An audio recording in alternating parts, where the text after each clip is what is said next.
ಗಣರಾಜ್ಯೋತ್ಸವ ದಿನವಾದ ಶುಕ್ರವಾರದಂದು ಸಕಲೇಶಪುರದ ಪುರಸಭೆ ಆವರಣದಲ್ಲಿ ಬೃಹತ್ ಮಾನವ ಸರಪಳಿಯನ್ನು ಹಮ್ಮಿಕೊಂಡಿರುವುದಾಗಿ ಸಮಸ್ತ ಕರ್ನಾಟಕ ಸುನ್ನಿ ಸ್ಟೂಡೆಂಟ್ ಫೆಡರೇಷನ್ ಜಿಲ್ಲಾ ಸಮಿತಿ ಅಧ್ಯಕ್ಷ ಸಲೀಂ ಕೊಲ್ಹಳ್ಳಿ ತಿಳಿಸಿದರು. ಎಲ್ಲರಿಗೂ ನಮಸ್ಕಾರ. ನನ್ನ ಹೆಸರು ಸಲೀಂ ಕೊಲ್ಹಳ್ಳಿ ಅಂತ. ನಾನು SKSSF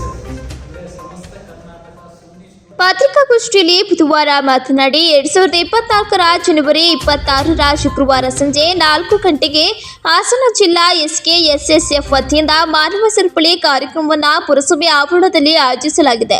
ಕಾರ್ಯಕ್ರಮಕ್ಕೆ ತಮ್ಮ ಮೂಲಕ ಸಾರ್ವಜನಿಕರು ಸ್ವಯಂ ಪ್ರೇರಿತರಾಗಿ ಆಗಮಿಸುವಂತೆ ಈ ಮೂಲಕ ಆಹ್ವಾನಿಸುತ್ತೇವೆ ಎಂದರು. ಪ್ರತಿ ವರ್ಷವೂ SKSSF ವತಿಯಿಂದ ಗಣರಾಜ್ಯೋತ್ಸವದ ಅಂಗವಾಗಿ ಮಾನವ ಸರಪಳಿ ಕಾರ್ಯಕ್ರಮದ ಮೂಲಕ ರಾಷ್ಟ್ರ ರಕ್ಷಣೆಗಾಗಿ ಸೌಹಾರ್ದತೆಯ ಸಂಕಲ್ಪ ಎಂಬ ಕಾರ್ಯಕ್ರಮವನ್ನು ನಡೆಸಲಾಗುವುದು. ಕಾರ್ಯಕ್ರಮದಲ್ಲಿ ಸಮಸ್ತ ಕರ್ನಾಟಕ ಸುನ್ನಿ ಸ್ಟೂಡೆಂಟ್ ಫೆಡರೇಷನ್ ನೇತೃತ್ವದಲ್ಲಿ ಎಲ್ಲ ವರ್ಗದ ಜನರು ಭಾಗವಹಿಸಿದ್ದಾರೆ. ಯಾವುದೇ ಜಾತಿ ಮೇಲು ಕೀಳು ಎಂಬ ಭಾವನೆ ಇಲ್ಲದ ಎಲ್ಲರೂ ಸಮಾಜಕ್ಕಾಗಿ ಒಬ್ಬರನ್ನೊಬ್ಬರು ಕಾಯ್ಹಿಡಿದು ಸ್ವಚ್ಛ ಮನಸ್ಸಿನಿಂದ ರಾಷ್ಟ್ರ ರಕ್ಷಣೆಯ ಸಂಕಲ್ಪ ಮಾಡಲಿದ್ದಾರೆ ಎಂದು ಹೇಳಿದರು. 2024 ಜನವರಿ 26ರಂದು ಭಾನುವಾರ ಬೆಂಗಳೂರಿನ ಅರಮನೆ ಮೈದಾನದಲ್ಲಿ ಸಮಸ್ತ ಕೇರಳ ಜಮ್ಇಯತುಲ್ ಉಲಮಾದ ನೇತೃತ್ವದಲ್ಲಿ 100ನೇ ವರ್ಷದ ಧಾರ್ಮಿಕ ಸಮ್ಮೇಳನದ ಸಂಘಟನಾ ಸಭೆ ಆಯೋಜಿಸಲಾಗಿದೆ. ಕಾರ್ಯಕ್ರಮದಲ್ಲಿ 1 ಲಕ್ಷಕ್ಕೂ ಹೆಚ್ಚು ಜನ ಭಾಗವಹಿಸುವ ಸಾಧ್ಯತೆ ಇದೆ ಎಂದರು. ಈ 2 ಕಾರ್ಯಕ್ರಮಗಳಿಗೂ ಹೆಚ್ಚಿನ ಸಂಖ್ಯೆಯಲ್ಲಿ ಭಾಗವಹಿಸಿ ಸಭೆಯನ್ನ ಯಶಸ್ವಿಗೊಳಿಸಬೇಕೆಂದು ಮನವಿ ಮಾಡಿದರು. ಪತ್ರಿಕಾಗೋಷ್ಠಿಯಲ್ಲಿ ಸಮಸ್ತ ಕರ್ನಾಟಕ ಸುನ್ನಿ ಸ್ಟೂಡೆಂಟ್ ಫೆಡರೇಷನ್ ಜಿಲ್ಲಾ ಸಮಿತಿ ಗೌರವಾಧ್ಯಕ್ಷ ಇಬ್ರಾಹಿಂ ಮುಸ್ಲಿಯಾರ್, ಮಾಜಿ ಅಧ್ಯಕ್ಷ BM ಪೋಕರ್, ಉಪಾಧ್ಯಕ್ಷ ಅಬ್ಬಾಸ್ ಸುದೇವಾರ್, MGM ಅಧ್ಯಕ್ಷ GM ಕಾಸಿಂ ಇತರರು ಉಪಸ್ಥಿತರಿದ್ದರು. ಸಮಸ್ತ ನಾಗರಿಕರ ಪರವಾಗಿ ಸಕಲೇಶಪುರ ಪುರಭವನದಲ್ಲಿ 26ನೇ ತಾರೀಕು ನಾವು ಮಾನವ ಸರಪಳಿ ಕಾರ್ಯಕ್ರಮವನ್ನು ಹಮ್ಮಿಕೊಂಡಿದ್ದೇವೆ. ಇದು ಅದೇ ದಿನ ಸಂಜೆ 4 ಗಂಟೆಗಾಗಿರುತ್ತೆ ಈ ಕಾರ್ಯಕ್ರಮ. ಈ ಕಾರ್ಯಕ್ರಮದಲ್ಲಿ ಎಲ್ಲ ಸಾರ್ವಜನಿಕ ಬಂಧುಗಳು ಸೇರಿಕೊಂಡು ತನ್ನ ಕೈಯಿಂದ ಸರಪಳಿಯನ್ನು ಚೈನನ್ನು ಇಟ್ಕೊಂಡು ಎಲ್ಲ ಮನಸ್ಸುಗಳು ಕೂಡ ಈ ದೇಶದ ಅಭಿವೃದ್ಧಿಗಾಗಿ, ಏಳಿಗೆಗಾಗಿ, ಸಮಾನತೆಗಾಗಿ ಈ ಒಂದು ಸಂವಿಧಾನವನ್ನು ಎತ್ತಿ ಹಿಡಿತಕ್ಕಂಥ ಕೆಲಸವನ್ನು ಮಾಡಬೇಕು ಅಂತೇಳಿ ನಾವು ಈ ಕಾರ್ಯಕ್ರಮದ ಮೂಲಕ ಒಂದು ಕರೆಯನ್ನು ಕೊಡ್ತಾ ಇದ್ದೇವೆ.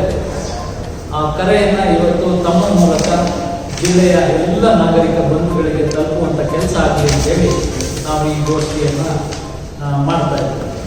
ಅದರ ಜೊತೆಗೆ ಒಂದು ಐತಿಹಾಸಿಕವಾದ ಕಾರ್ಯಕ್ರಮ, ಒಂದು ಧಾರ್ಮಿಕ ಕಾರ್ಯಕ್ರಮ ಇದೇ ತಿಂಗಳು ಜನವರಿ 28ನೇ ತಾರೀಕು ಬೆಂಗಳೂರಿನ ಅರಮನೆ ಮೈದಾನದಲ್ಲಿ ನಮ್ಮ SKSSF ಇದರ ಮೂಲ ಸಂಘಟನೆ ಏನಿದೆ, ಸಮಸ್ತ ಕೇರಳ ಜಮ್ಇಯತುಲ್ ಉಲಮಾ ಅನ್ನುವಂತಹ ಈ ಒಂದು ಸಂಘಟನೆಯ ಮೂಲಕ ಒಂದು ಧಾರ್ಮಿಕ ಕಾರ್ಯಕ್ರಮ ನಡೀತಾ ಇದೆ.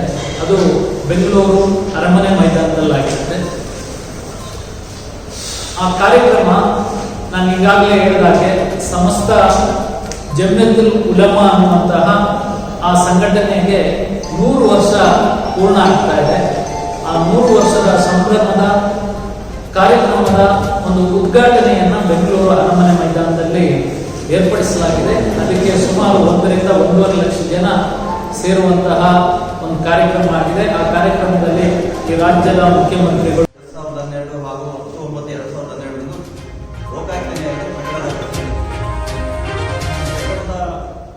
ದಾಖಲಿಸಿದ ನಂತರ 14ನೇ ಇಸ್ವಿನಲ್ಲಿ ಒಳನರ್ಸ್ಪುರ ತಾಲೂಕಿನ 17 ಶಿಕ್ಷಕರ ಮೇಲೆ ಕ್ರಮ ಕೈಗೊಂಡು ಅವರ ಸೇವೆ ವಜಾ ಮಾಡಬೇಕು ಅಂತ ಆದೇಶ ಆಗ್ತದೆ.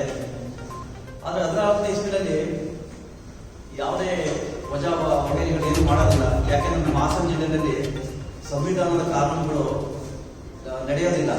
ಇದನ್ನು ರಾಜಕೀಯ ವ್ಯವಸ್ಥೆ ದುರ್ನಡತೆಯಿಂದ ದುಷ್ಟ ಶಿಕ್ಷಕರನ್ನು ರಕ್ಷಣೆ ಮಾಡೋದಕ್ಕೋಸ್ಕರನೇ ಈಗ ಹಾಲಿ ಕರ್ತವ್ಯ ನಿರ್ವಹಿಸಿದಂಥ ಅಧಿಕಾರಿಗಳು ಅವ್ರನ್ನ ರಕ್ಷಣೆ ಮಾಡೋದಕ್ಕೋಸ್ಕರ ಹೋರಾಟ ಮಾಡ್ತಾರೆ. 14ನೇ